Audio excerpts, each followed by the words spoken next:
Yo, what's going on, guys? My name is Forby. Today I'm going to be going over the best Apex settings, both visually and for FPS. I'm going to be going over the in-game settings as well as the NVIDIA settings for game filter. So the second half of this video is going to be based on whether or not you have an NVIDIA or an AMD graphics card. This will only work for NVIDIA, so you are aware. And I am aware that there is a very slight and not noticeable for most people for a frame drop while using these settings. So what you are seeing right now is with the settings on, but I will be going over that later in the video. So to get started here, the personal settings that I use 1728 by 1080 for resolution. A lot of people choose to go with 1680 by 1050, which is a very common resolution in this game. Many people use it. It's a type of stretched res, but I personally use 1728 by 1080 strictly for the fact that it makes the game look better. It's not as stretched, and it's just, you can see better at distance. So I use 1610 by 1728 by 1080.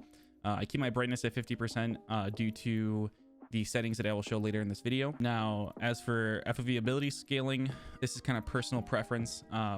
This is based on for the Octane Stim and the Bloodhound Ultimate. This will essentially increase your FOV based on if you are in a Stim or Ultimate for Bloodhound. I personally keep that disabled, just having consistent FOV so it doesn't mess with my aim at all. Sprint view shake, I keep minimal. VSync, I always keep this disabled. For a lot of people, especially if you're on controller, you should have this disabled, but if you're on a low-end system, a lot of people tend to keep VSync on. For NVIDIA Reflex, if you do have this option for an NVIDIA graphics card, I would put this on enabled plus boost. This will give you a higher frame rate overall for a lot of people. I have heard some things where it does not work as well for some people. Adaptive resolution target, to keep it at 0. And then adaptive super sampling, because this is at 0, you will not have this. Anti-aliasing, I keep none. Again, strictly for FPS reasons. I have a 240 Hz monitor, so I tend to keep this on the lowest settings I possibly can. Texture streaming budget, this is what's going to make your textures overall in game look better. Depending on what system you're on, a lot of people, the rule of thumb is you go the setting that is 2 GB lower than what your graphics card RAM is.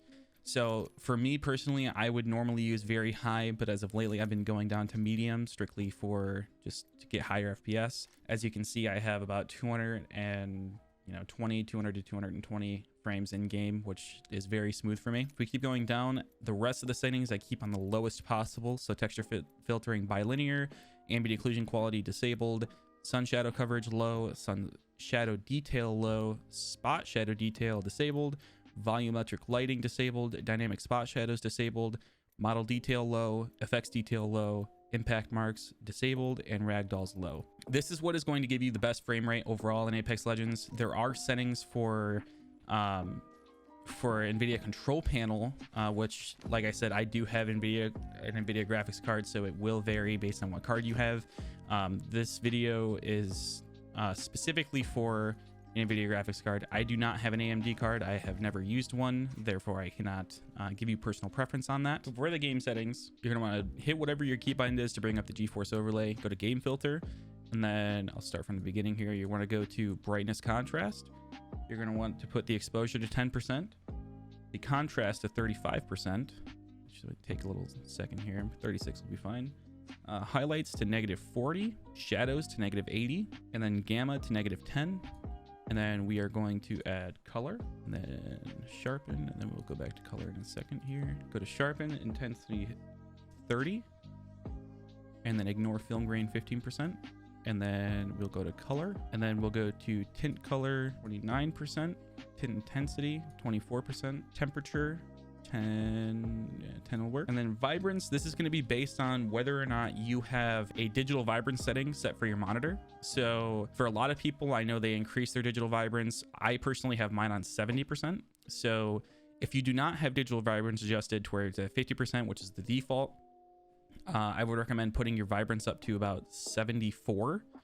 But for me, this looks super vibrant. It's a little too much, and especially when you're playing on the map Olympus, you'll be able to tell just how vibrant this is. So personally, I get on to about 26 and keep it at that, and now your game just looks a million times better, as I showed in the beginning of the video. So if you want a comparison, you can go off. You can see how washed out the colors are and just how not great they look. Go to style 1, or whatever style you set your game filter to, and it just looks way better now. Everything, all the skins look different, a little more vibrant. I don't know if I necessarily have any skins that would show just how different it is.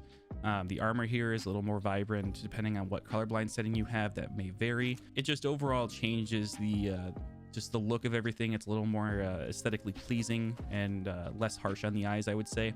Well, I guess not necessarily less harsh on the eyes because of how washed out it is, but it's more pleasing to the eyes, I would say.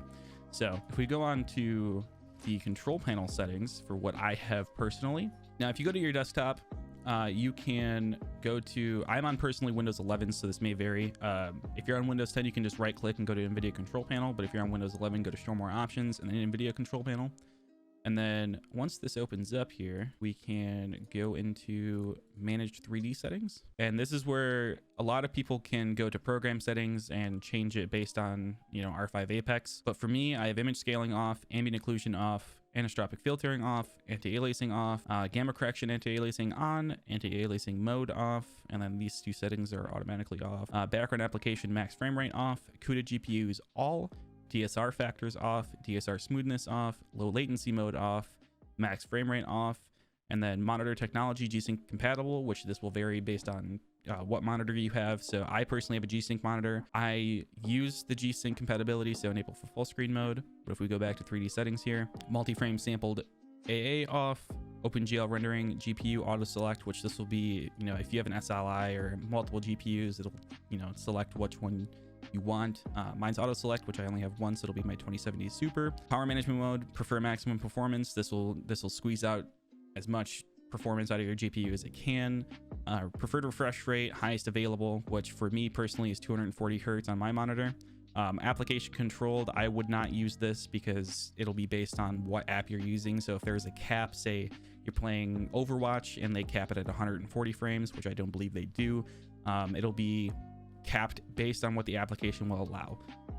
For shader cache size, I use driver default. Texture filtering on, texture filtering negative LOD bias allow, texture filtering quality high performance, texture filtering trilinear optimization on, threaded optimization auto, triple buffering off, vertical sync, use the 3D application setting, virtual reality per 100 frames 1, and then virtual reality variable frame rate super sampling off. So these two are not going to affect you in Apex. This is for VR if you're using an Oculus or some type of other VR headset.